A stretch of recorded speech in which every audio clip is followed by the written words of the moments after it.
बिस्मिल्लाहिर्रहमानिर्रहीम। रोज़नामा जंग, नवाए वक्त और दूसरे कौमी अखबारात में शाया होने वाला मेरा कालम आसेब का साया। 73 साल की मुल्की तारीख रुकावटों से भरपूर और दायरों के सफ़र की ऐसी कहानी है जो नित नए तजर्बात के नाम पर वही पुतली तमाशे का खेल है, जिसमें नए किरदार आते जा रहे हैं मगर मंजर वही पुराना चल रहा है। जैसे कि मुनीर नियाज़ी ने कहा था, मुनीर इस मुल्क पे आसेब का साया है या क्या है कि हरकत तेज़ तर है और सफ़र आहिस्ता आहिस्ता। हम भी क्या लोग हैं, हर वक्त नया तजर्बा करने पर आमादा, पल में तोला पल में माशा। कभी किसी को मानने पर आएँ तो उसकी तमाम खामियों से सरफ नज़र कर जाते हैं, और किसी को फरामोश करें तो उसकी तमाम खूबियाँ ऐसे भूल जाते हैं कि जैसे जानते नहीं पहचानते नहीं। हम दावा तो ये रखते हैं कि मुमलिकत खुदादात एक नज़रियाती रियासत है, लेकिन इनफरादी तौर पर हम किसी नज़रिए से वफ़ादार नहीं, बल्कि रियासत और इसके इदारे हमा वक्त इस समाज को गैर नज़रियाती और गैर सियासी बनाने में मसरूफ़ रहते हैं। क्या ये वही मुल्क है जिसका ख्वाब और इसकी ताबीर बानियान ने एक फलाही जमहूरी रियासत के तौर पर मंसूब की? बदकिस्मती से आवाम को फलाह भी मुयस्सर नहीं, और जमहूर को जमहूरियत के समरात कब मिलेंगे खुदा जाने। इसीलिए तो फैज़ पुकार उठे थे कि ये दाग दाग उजाला, ये शब गुज़ीदा सहर, वो इंतज़ार था जिसका ये वो सहर तो नहीं।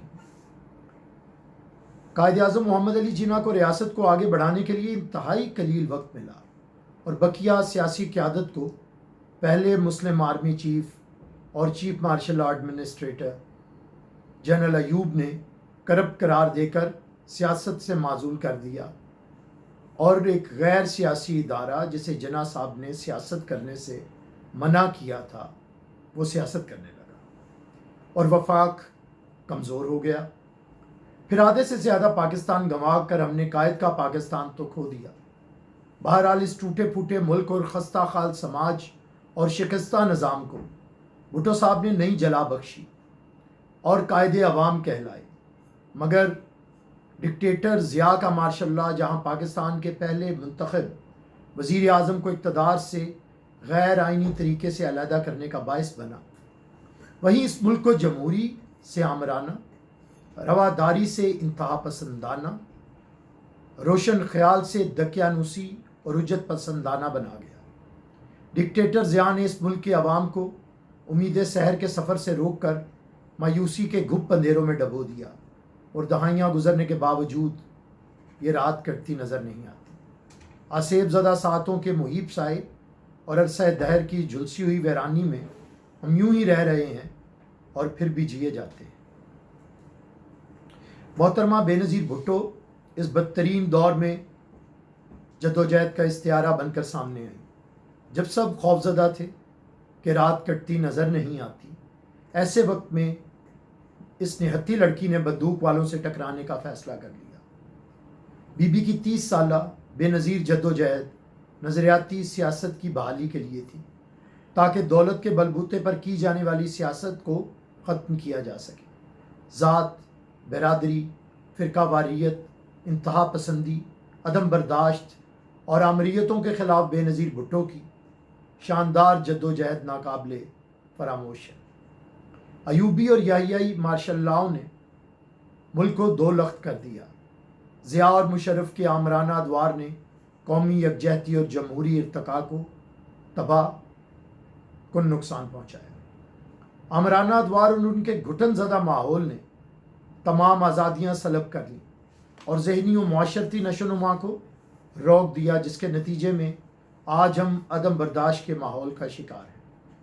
आमराना और नीम जमहूरी अदवार के बाद आजकल जिस नाम नहाद निज़ाम का तजर्बा किया जा रहा है, ये ख़ुद परस्त, अनापरस्त पारसाओं का ऐसा नाजी राज है जिसमें सरकारी ज़ुबान उर्दू या अंग्रेज़ी नहीं बल्कि सिर्फ झूठ है।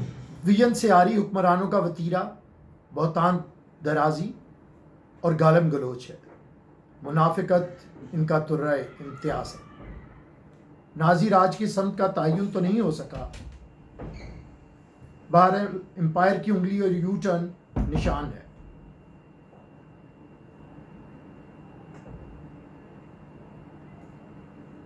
پرانے پاکستان کے آمرانہ ادوار کے منافقانہ ہتھ کنڈے نئے پاکستان میں نافذ العمل ہے۔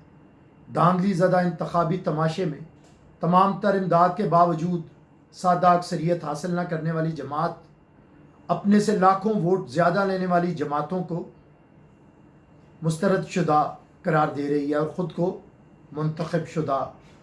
ریاست اور غیر ریاستی عناصر نے سیاست اور سماج کو ایسا آلودہ کر دیا ہے کہ آئین اور آئینی اداروں کو غیر اہم سمجھا جا رہا ہے۔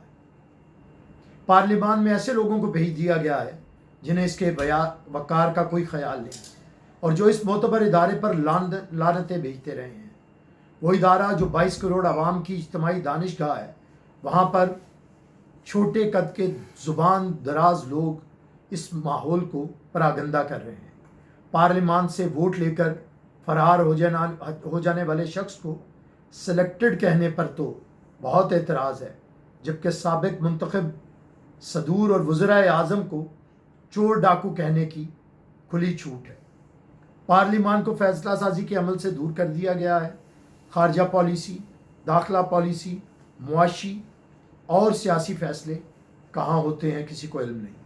انتقامی کارروائیوں کے ذریعے گفت و شنید کے تمام دروازے بند کیے جا رہے ہیں۔ کرپٹ اور نااہل ترین لوگ معاملات کو کنٹرول کر رہے ہیں اور وزیروں کے جھرمٹ میں تقاریر فرما رہے ہیں۔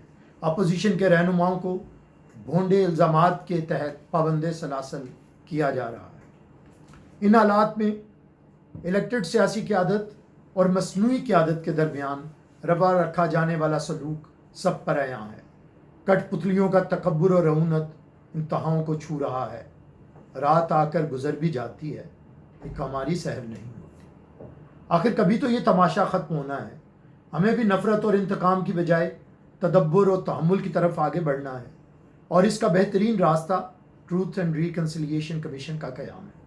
اب ریاست کو تعصبات سے بالاتر ہو کر فیصلہ کرنا ہوگا کہ اگر احتساب ہوگا تو سب کا ایک ہی قانون، ایک ہی اصول اور ایک ہی ضابطے کے تحت، اور اگر کسی کو ریاست معاف کرے گی تو وہ بھی یکساں طور پر سب پر لاگو ہوگا۔